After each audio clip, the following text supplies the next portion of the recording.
on the blue side, as well as Todak on the red. Now starting off here, we're looking at what Vin has to take off on the table, and it will be the Masha negating members of Todak from going in for that split push. I absolutely agree with the Masha ban. Xbox is a typical opening, but Masha, you are stopping Todak from going for that direct Hellcat Masha, the Masha +1 split push composition. And if you're Todak right now, you should be expecting this to happen because RRQ, they have been watching Todak show a lot of their hands in that Group C fight just to secure this first place.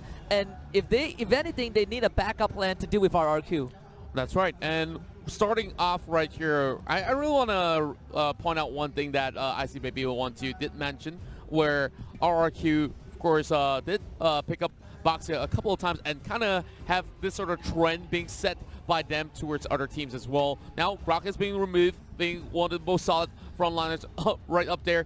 Loving that little bit of that Simpson mask going on its side, but my eyes are fixated on this Kufra pick because this is going to be a really vital pick for RRQ. Exactly, and I believe I also mentioned both to you, NIC Baby 1-2, during the group stage, that as the further we progress down this World Championship, the further the ban and picks for all the other teams is going to transpire. Kufra is getting led through because teams are not directly trying to counter what the enemy is trying to do. And you can look at Todak right now, instantly the Hellcat and the Archive locked in for them. Hellcat was one of the pillar of Todak's draft. It's going to be on Chiku. Well, I'm not too sure how the Archive leapfrog towards the third pick, but of course there's only 2 picks for the side of Todak for the time being. Now back towards the side of Liam as well as Sin, as we'll see another 2 picks for themselves as well. So slowly stacking this one up. I do believe that it will be great for them to actually match up with a tank coming to the table, or even the fighter in that sort of sense, and that will be the Tamas being locked in alongside with the Esmeralda. Really safe choices, if I must say, and Esmeralda has been frequently being banned out during the group stages as well. Now, speaking of Boxer, that will be Iwan here securing that one for Team Todak. Yeah, and you talk about the trendsetter from RRQ. They did play the Baxia, I believe, against EVOS Singapore in Group A, the direct counter to Hylos. And the one team that made Baxia the monster that he is undoubtedly 10-second gaming plus. The Baxia on Sure was absolutely amazing. Todak taking a page off of that. RRQ, they banned out the Kimi. That's right, and we're slowly heading towards that phase number 2 as well, as we see, of course, as you mentioned, Kimi being banned away. But I'm looking at that Boxer pick once again. You speak about that Hala, so they're trying to negate that Hala pick going over in favor of RRQ, and maybe they might just be able to pick that one for themselves, but instead they axe it away. So for the side of Todak, yeah, they do have some pants instead. They actually banned out the Hylos, so for RRQ, there's still a couple of choices to go for. You have the Gato Kacha, we've seen a couple of times. You do have the Lolita, which is kind of the go-to tank if you look at the heroes that are not available anymore. But EVOS Legends, they showed us 2 games of Minotaur as well. Maybe RRQ, reigning from the same region, might pick up that Minotaur just to deal with what Todak has to offer. But Todak, they will have the first pick advantage in the second draft, and guess what? Dyrov will make an appearance on the grand stage. Wow, Dyrov heading in towards this pick here. I thought that they would actually go in for perhaps a mage, because we see a lot of all those sort of the huge tanks already in the front lines, and now of course that's going to be something that's pretty well bursty. And speaking of burst here, Val is going to be brought in alongside with the carry as well, and hopefully by the time that carry scales in towards the late game, then we will see him shredding off that Boxia. But Tanger as the very final pick to complete this whole entirety of the roster for both sides. We're also noting the fact that Lemon will be subbing in from Tutura's place. Exactly, and you cannot pry Todak away from that split push. They still want the 1-3-1. You take away Masha, fine. We give ourselves the Hellcat. We pick out this Dyrov. There is no way you can completely stop Todak from picking the composition that fits into the split push playstyle. But one thing RRQ can do is to match the macro game. Todak displayed an extremely precise macro management, and RRQ, they will need to kind of find a way to crack the code. Yeah, and believe that for the side of Todak here, that you always have a plan B if their plan A fails, such as when they are attempting for a turtle. There's always going to be somebody pushing one of these lanes, and whenever there's that sort of that split push being done, it's going to be a sort of like a bait and switch. If they do appear anywhere across the map, then they will have to pick either one of these objectives to actually be given out away, and that's how they slowly make their enemies choose a sacrifice in towards that matchup and slowly regain that lead. But RRQ, they're no strangers to this sort of strat as well. And you mentioned about that 1-3-1 being into effect. I'm not too sure how is the likes of Todak going up against this formidable opponent, and RRQ here definitely the favorites from the Indonesian side to also take that game. I've said it so many times before, and it's really evident that Lemon is indeed one of the best players in the world. Exactly, and if you talk about Dial, I believe I've said it before in the group stage, good versus 1. Gideon Q agrees, good against 1 but if you need to deal with the entire team, Dial is just ineffective and is not that great of a hero to kind of team fight. So Todak, they want to split up the map. Evo Gaming against Todak during Group C was one of the best case studies that you can look at of how Todak just slowly pry Evo Gaming apart and won the macro game, even though they were on the back foot. Yep, and that game itself, we saw them slowly tearing towers after towers, and I just love the graphics.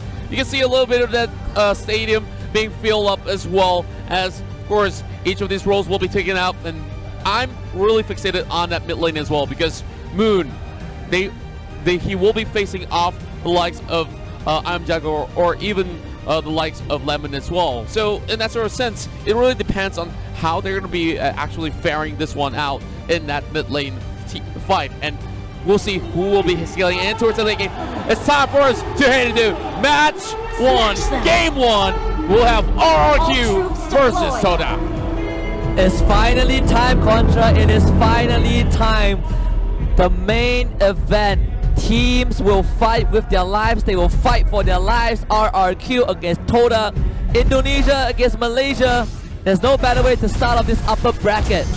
Well, speaking of that, of course, we know that there is a huge tension between the two countries. They've been arguing who has the best MLBB players. Well, both sides, of course, supporting their own home country as well. Now it's time for them to prove a point.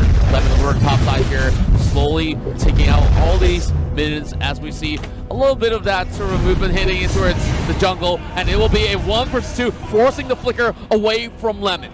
Yeah, that is the start that Todak wants. You want to win the macro game, you need to make sure that RRQ have no utility, have no talents to work with. And now Liam comes in with the arrival, they engage, the bouncing ball can stop Nernas in his tracks, but no kills for RRQ just yet. Todak, they hold on.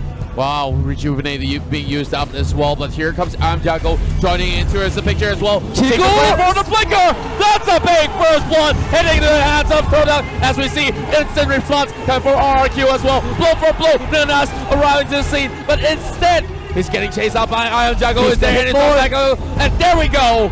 Another kill heading towards the back of Jago. There was no way that Baksha could have escaped.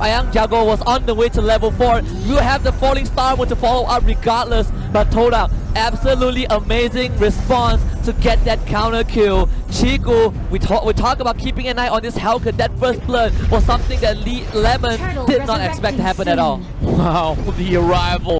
And every single spell was being used up in that sort of skirmish. But now, look at Liam as well as Jago pushing over the top side as well as the jungle as well. Trying to actually steal a couple of these camps, but Nanas is safeguarding some of all these camps by himself. So, of course, you don't really want to fully commit to his Boxia. And now Chiku gets a little bit of that upper hand as we see Turtle, of course, being slain. But, oh, Liam, there we go!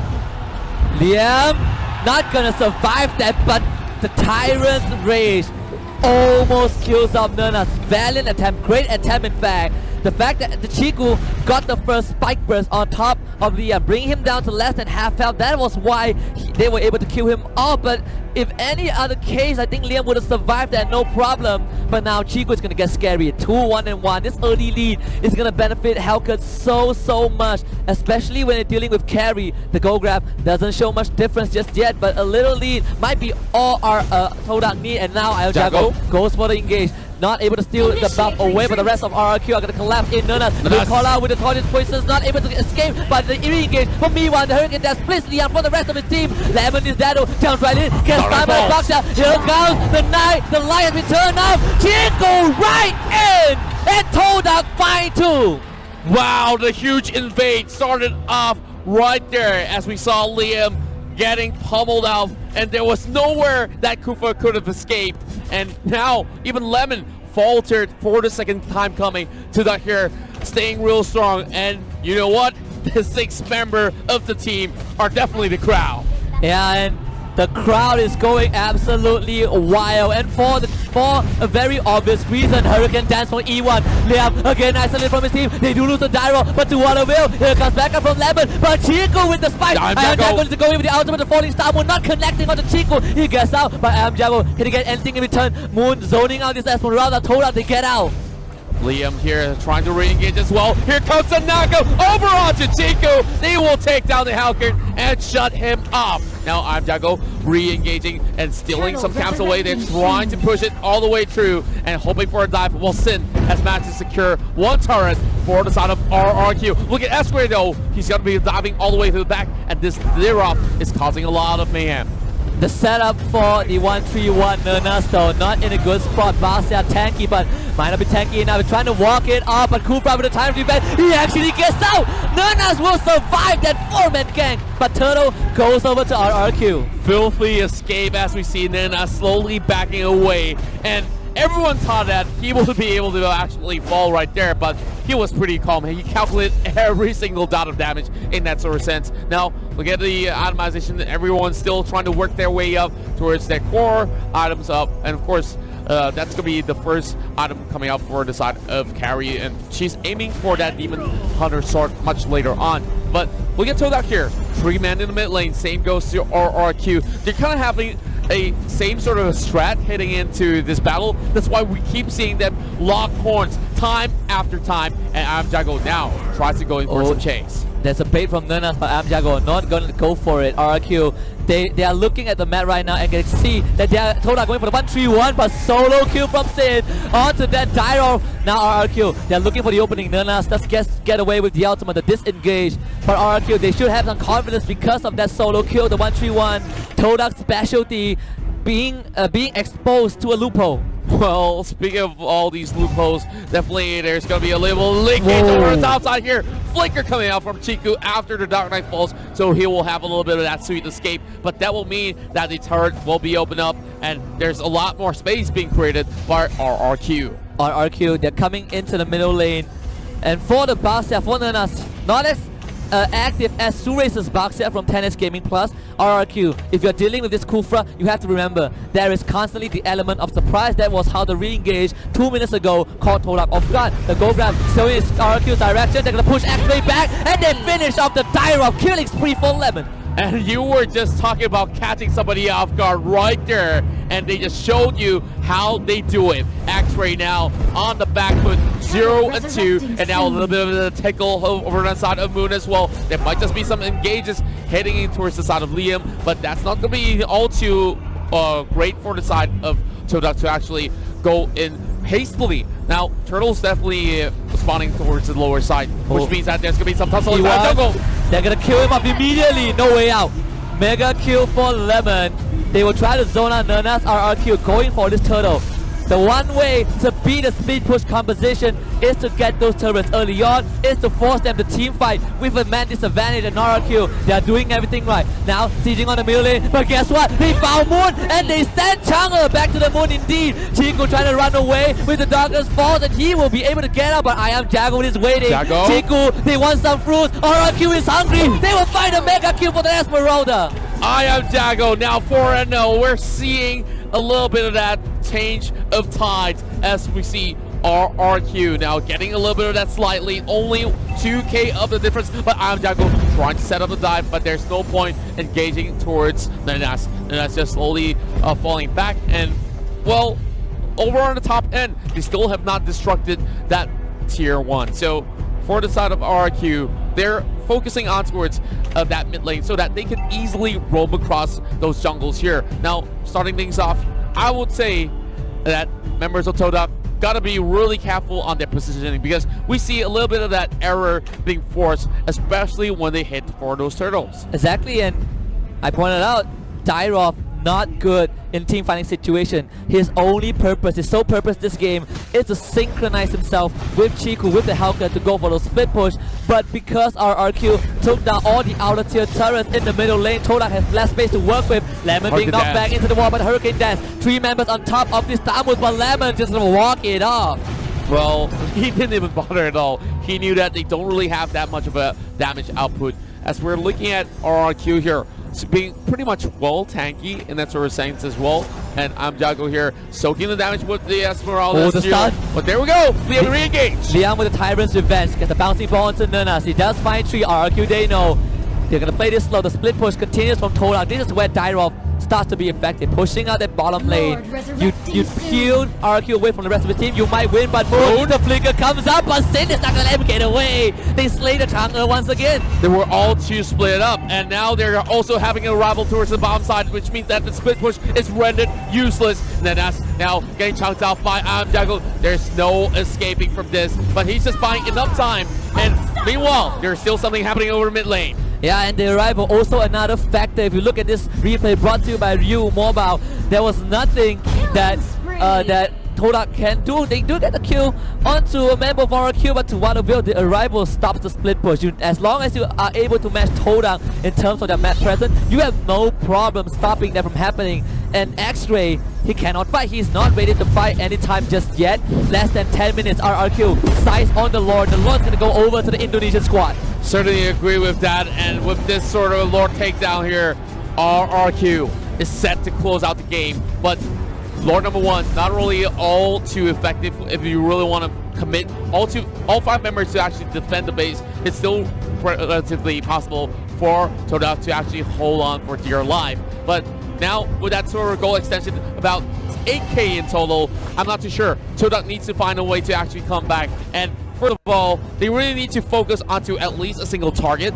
in that sort of sense. Yes, they do have some tanky units, but X-Ray, like you said, is not ready to actually head into skirmish. He can only do 1v1s. In that sort of scenario, then are they even supposed to split right now? Because every one of these members of RRQ are slowly finding a way to break open the base. RRQ will knock on Todak's door, and Todak's gonna go with engage E1 with the Hurricane Dash, but they immediately send him back to Fountain. 1 down for Todak, and there's 1 inhibitor for RRQ. The Lord has been slain. Nurnas with the Curtis Poison tries to defend, and Lemon gonna push right and beat the front line. RRQ being really patient. Nurnas now caught out, and they will make Pineapple Punch from him, and the engage from RRQ will slay X-Ray for the 3rd time in this game. And Indonesia are looking for that first crystal. They will take this opening match. Chico tries to save the game. You kill off Lemon, but gets pushed back by the Valiant.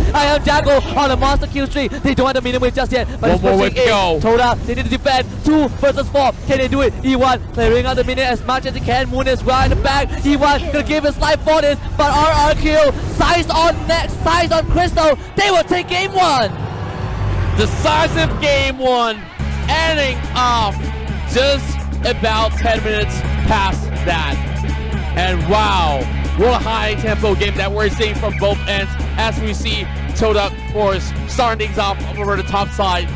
And we're also seeing RRQ responding instantaneously. I just love how they actually start things off, especially with the arrival hitting into the scene, and they manage to go on a stalemate for at least a couple of minutes, heading in towards 6-minute mark. That's where they start to actually break the silence, and